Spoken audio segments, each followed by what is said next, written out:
Hey guys, welcome back. How many times have you gotten an email at work and you're reading this email and it's obvious that somebody fucked up because you now have a policy that has probably one or two people's names written all over it. And your reaction is, fuck, really? I'm pretty sure that all of us have experienced this in EMS at some point because we don't play well with other people and we usually can't have nice things. But let's talk about shotgun policies and kind of like knee-jerk reactions to issues. Now, we live in a gray area in EMS. Yes, there are some things that are rock solid, no questions asked. This is the way it is. But a lot of what we do is judgment calls. And there are times where people make well-intended mistakes. It happens. Even people who are being conscientious sometimes fuck up. And it happens. There's also people that are just lazy and incompetent that fuck up. And the sad thing is that regardless of which group you're talking about, usually everybody pays the price for it. Do we see smaller examples of this in different areas of life? Say military. You know, the kind of the cliched, oh, one person fucked up, so now everybody's got to do push-ups until they drop. Okay. Is that an effective tool in certain contexts? Yes. But when you're in basically a business setting, which is what healthcare is and what EMS is, it is a business. Well, it's a different conversation. Yes, there are times where certain people's mistakes will uncover loopholes that do require a policy to address. That's totally fine. No one's going to argue that. That makes sense. And sometimes it's the result of new protocols that there's applications of them that people realize are a problem, or issues with new equipment that you hadn't run into before, so on and so forth. That kind of thing happens. And yes, in that situation, when there is a loophole or an issue discovered, it is appropriate to create a new policy or a new procedure or whatever. But when you have group punishment because of the mistakes of like two or three people, even 10. I mean, if you have an agency that's got 300 or 400 people and 10 people fuck something up, that's still, in the grand scheme of things, a fairly small percentage.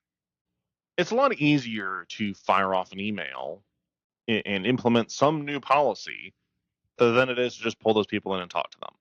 There is also a difference between simply a group ass chewing and actual punishment, actual changes in policy.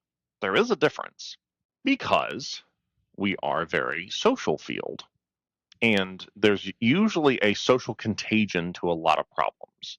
So usually if you're seeing a pattern of behavior with a certain group of people, it's probably happening with other people too. Even if it hasn't been reported, it's probably happening too. If there's behavior issues, yes, there needs to be discussions had with the agency, the shift, the class, whatever the case may be. But that's different than outright making a policy because two people fucked up. Ultimately, I would say that is lazy leadership because it's hard to sit down. Well, it's not actually hard to sit down and have a conversation with people. It's not. But we make it hard. We make it difficult and frustrating. And as a result, we tend to want to play hot potato and pass the issue on to somebody or something else.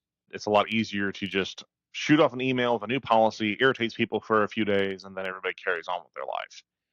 But what that ultimately does is that does demoralize the good people. When they are being punished, restricted, confined in some way because of the actions of a few people that could have been corrected with one-on-one remediation, that could have been addressed, and yet instead we take the low road, if you will, and just punish everybody. It's like a speed bump. That's the best analogy I can come up with. Speed bumps only exist because there's some dumbasses that are being reckless, and everybody else who isn't reckless has to pay for it. Where this is especially a problem, at least in my humble opinion, is when it's affecting treatment protocol. So let's say you're in a situation where two or three people have made a gross clinical error with the same particular skill. Well, then if med control comes down and says, okay, well, we're just not going to do that skill anymore. What? What? Like, explain to me how this makes sense. 2 or 3 people fucked up something royally. Okay, cool. Yes, they need to be punished however you want to address it. But then why punish not just the rest of the people there, but all future employees? And it's something that's a pretty common standard of care. And then years later, we're still not changing it.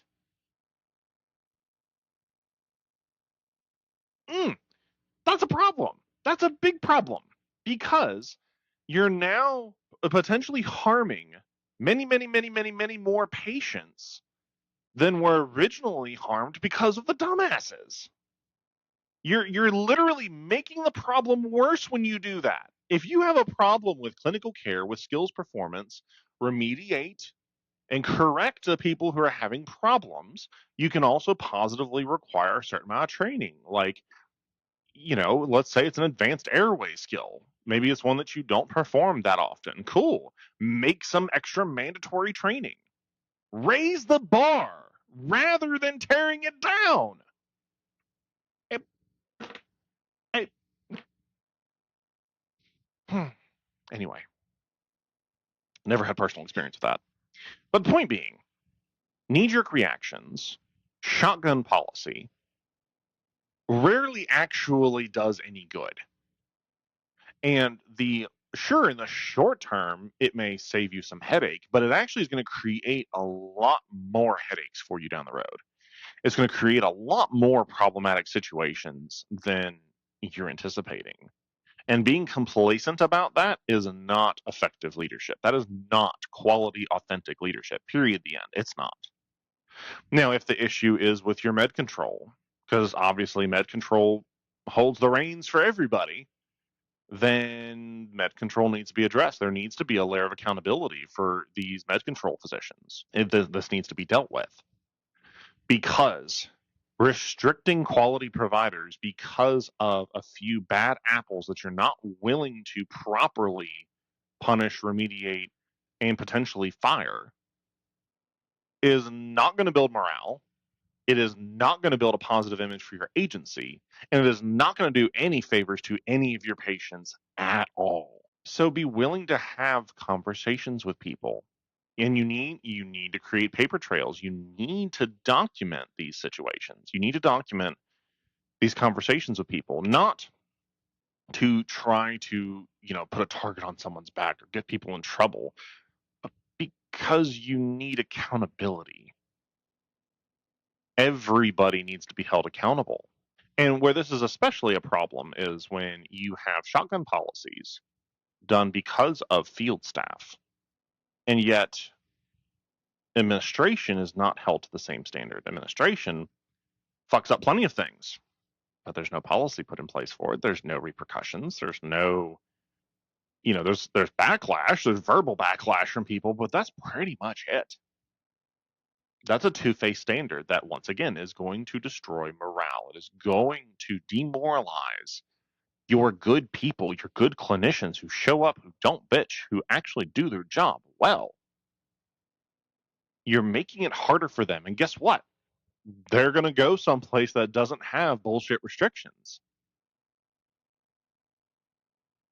Before something is made into a policy, the question needs to be asked. Is this something that we can, one, correct the problem children directly on and avert further issues? Two, something that we can do additional training on to prevent everybody from feeling like they don't know what's happening. And if it doesn't satisfy those, okay, make a new policy, but go through that first.